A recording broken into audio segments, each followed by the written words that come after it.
মহাকবি মাইকেল মধুসূদন দত্ত অমিত্রাক্ষর ছন্দের প্রবর্তক, আধুনিক বাংলার অন্যতম স্রষ্টা।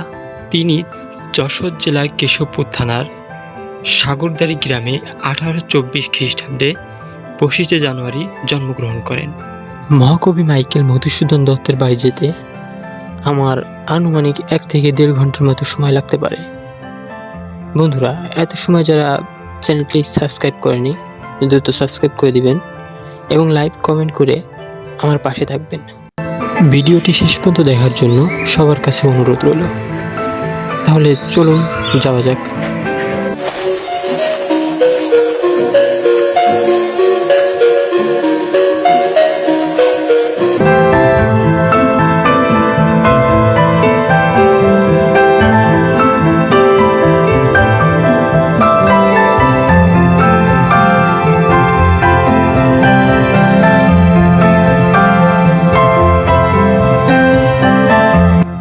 যাওয়ার সময় আমরা একটি ব্রিজ দেখতে পাই। এই ব্রিজটির নাম হচ্ছে টেকারঘাট ব্রিজ। এটি ব্রিটিশ আমলে তৈরি হয়েছিল, কিন্তু পরবর্তীতে ভেঙে ওই পাশে নতুন করে একটা করা হচ্ছে। আর এটি হচ্ছে গাড়ি এবং মানুষজন চলাচলের জন্য নতুন করে করা হচ্ছে। তো ভাবলাম আপনাদের মাঝে শেয়ার করি। তো বন্ধুরা, চলুন যাওয়া যাক।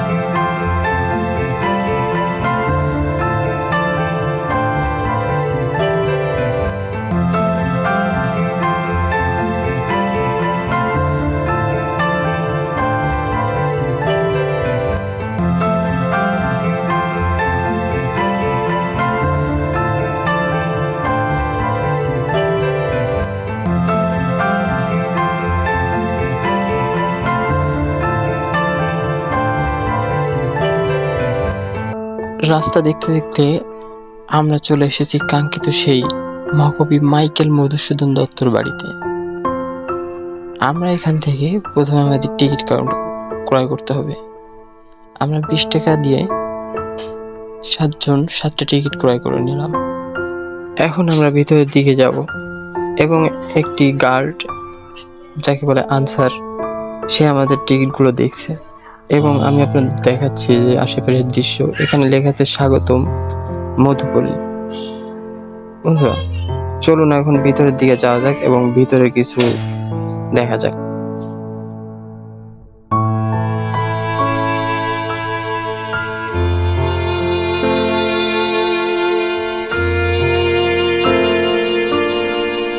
এখানে মহাকবি মাইকেল মধুসূদন দত্তের একটি স্মৃতি হিসেবে মূর্তি বানিয়ে রাখা হয়েছে এবং এই পাশে হচ্ছে তার একটি পুকুর আছে, যেখানে মানুষ এসে বিশ্রাম নেয়।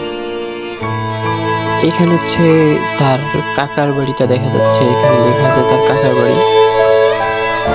আর হচ্ছে দেখুন বন্ধুরা, আশেপাশের দৃশ্য অনেক সুন্দর।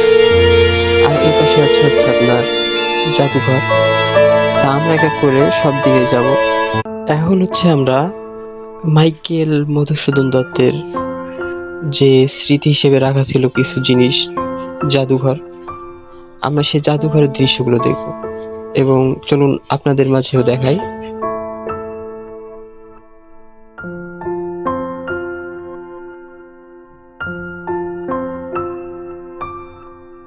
এখন আমরা সেই কাঙ্ক্ষিত জাদুঘরের ভিতরে প্রবেশ করলাম এবং দেখলাম তার স্মৃতি হিসেবে অনেক কিছু লিখে রাখা হয়েছে।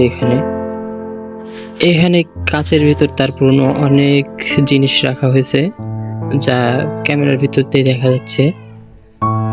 আর এখানে হচ্ছে তার একটি কাঠের সিন্দুক আছে, আমি দূর থেকে আপনাদের দেখাই।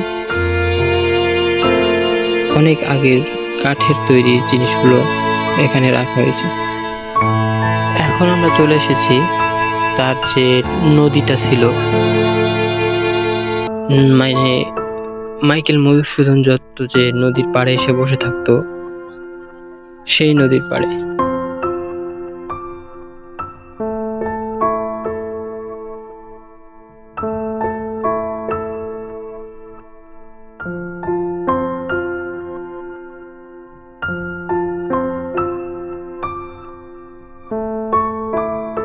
আজ এ পর্যন্তই।